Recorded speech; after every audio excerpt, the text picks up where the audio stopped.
7 most wild sexual practices in Africa is the world's second largest and second most populous continent with 55 countries. Africa is bounded by the Mediterranean Sea to the north, the Red Sea to the northeast, the Indian Ocean to the southeast, and the Atlantic Ocean to the west. Africa covers approximately 303 million km2 or 11.7 million sq mi, covering about 20 of Earth's land area. The climate varies from tropical to desert.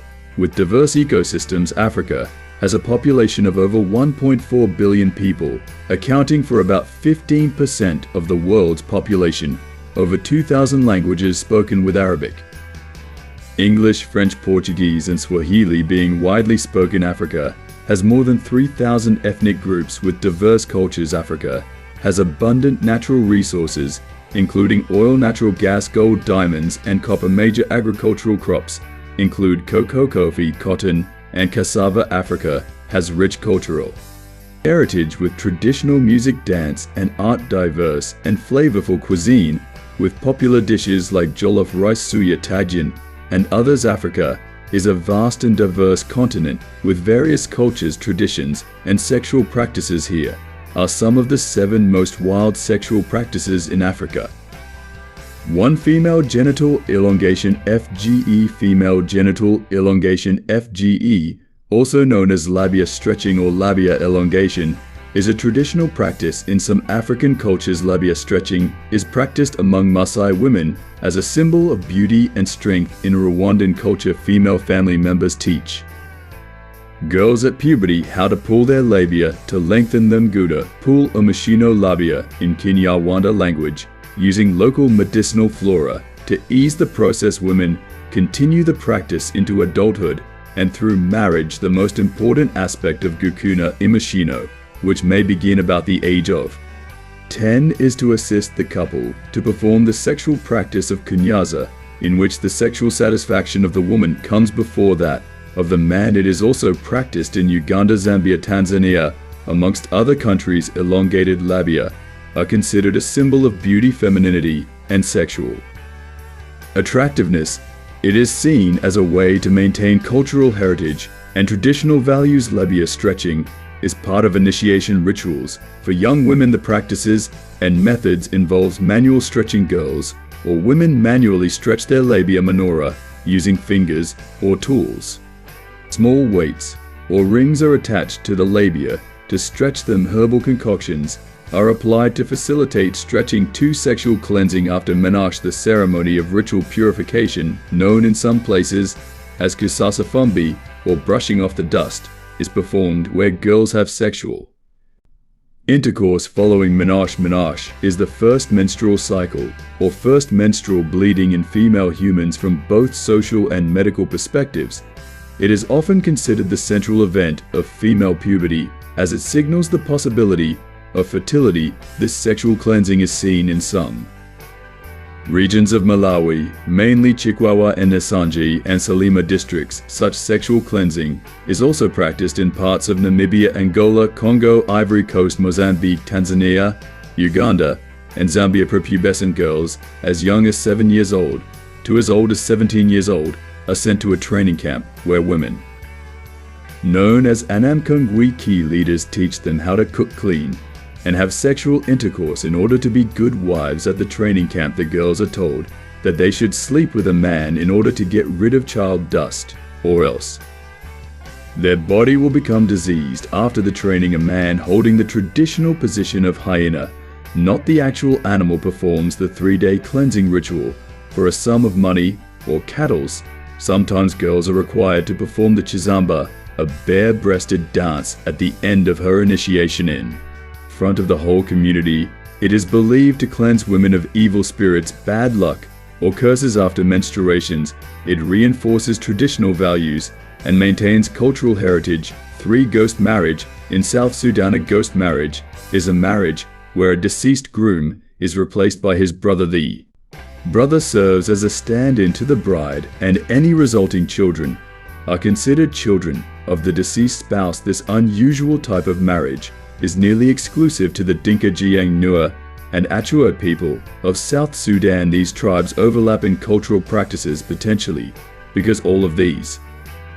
Tribes are cattle-herding pastoralists. The main purpose of a Nuer ghost marriage is for the family to acquire male heirs in Nuer culture. It is also crucial to have male heirs due to the higher position they have in their community. For example, women are not allowed to own cattle. Therefore, a ghost marriage ensures the continuation of their bloodline. Nuer women do not marry deceased men only to continue the man's bloodline. In accordance with Nuer tradition, any wealth owned by the woman becomes property of the man after the marriage. This wealth that is transferred is in the form of cattle being exchanged from the father's lineage to the mother's lineage. Once this exchange is completed, the male children of that woman who received the cattle can now marry. Thus, a wealthy woman may marry a deceased man to retain her wealth instead of giving it up after marrying. Among the Nuer, a ghost marriage is nearly as common as a marriage to a live man. Forced sexual cleansing. Sexual cleansing, also known as ritual cleansing, is a traditional practice in some African cultures, particularly in southern Africa. The sexual cleansing of widows is a tradition that requires widowed women to have sexual intercourse as a form of ritual purification. It is practiced in parts of Angola, Congo, Ivory Coast, Malawi, Zambia, where it is known as Kuloa Kufa, Mozambique, Kenya, Uganda, and Tanzania. It has been suggested that the practice might be based on the idea that a man might die as a result of witchcraft performed by his wife. This ritual takes place within 3 to 7 days. The 3 to 7 day ritual can be performed by the deceased husband's brother or other male relative, or even a sex worker. Typically after intercourse, the widow burns her clothes, and the man who had performed the purification shaves her head. This is often done outside so that the neighborhood can witness that the widow is now cleansed. Finally, a chicken is slaughtered. The ritual is often forced upon a widow by the family of her deceased husband and the wider community. 5. Breast ironing. Breast ironing. Breast ironing, also known as breast flattening, is the pounding and massaging of a pubescent girl's breasts using hard or heated objects to try to make them stop developing or disappear. The practice is typically performed by a close female figure to the victim, traditionally fulfilled by a mother, grandmother, aunt, or female guardian, who will say she is trying to protect the girl from sexual harassment and rape to prevent early pregnancy that would tarnish the family name. It is mostly practiced in parts of Cameroon, where boys and men may think that girls whose breasts have begun to grow are ready for sex. The most widely used implement for breast ironing is a wooden pestle normally used for pounding tubers. Other tools used include leaves, bananas, coconut shells, grinding stones, ladles, spatulas, and hammers heated over coals. The ironing practice is generally performed around dusk or dawn in a private area, such as the household kitchen, to prevent others from seeing the victim or becoming aware of the process, particularly fathers or other male figures. The massaging process could occur anywhere between 1 week to several months, depending on the victim's refusal and the resistance of the breasts. In cases where the breasts appear to be consistently protruding, the ironing practice may occur more than once a day for these weeks or months at a time. 6. Money marriage. Money marriage refers to a marriage where a girl usually is married off to a man to settle debts owed by her parents. Money marriage is known to be a practice in Bishev in southern Nigeria in Cross River State, where girls as young as 3 get married in such a way. In this tribe, parents are appreciative of their daughters or money woman because they are propelled by the belief that they will be used to settle off debts. With some of these girls as young as 6 or 10, she is ripe for marriage. She is allowed to bring in the man, her customer, to her home and can have sex with him. As long as it is not done on the matrimonial bed. For some, they are borrowed to a lender until he gets his money. During that period, he can do to her as he likes, including getting her to give birth to his children. Once married, she is treated as a property. It is a social status determiner because only the rich can afford to have as many as they want.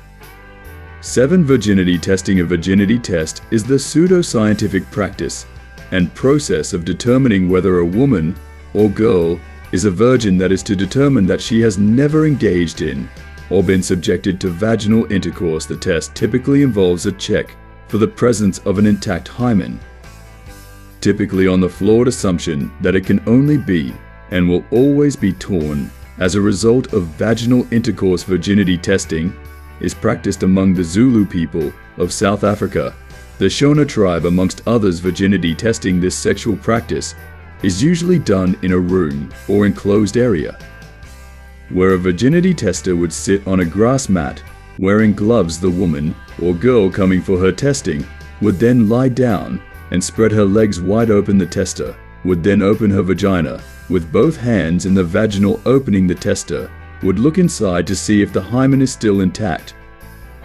or if the size of the vaginal opening had been enlarged by a penis. The tester may as well pour water into the vagina. If the water flows in, the girl is no longer considered a virgin. If any girl has passed the virginity test, a certificate will be issued to her. This practice is usually accompanied by singing, dancing, and lectures from older women. This practice encourages young women to be proud of their bodies while they are still virgins. Conclusively, it is important to understand that practices vary across Africa's diverse cultures. Thanks for watching. Please do like and subscribe for more.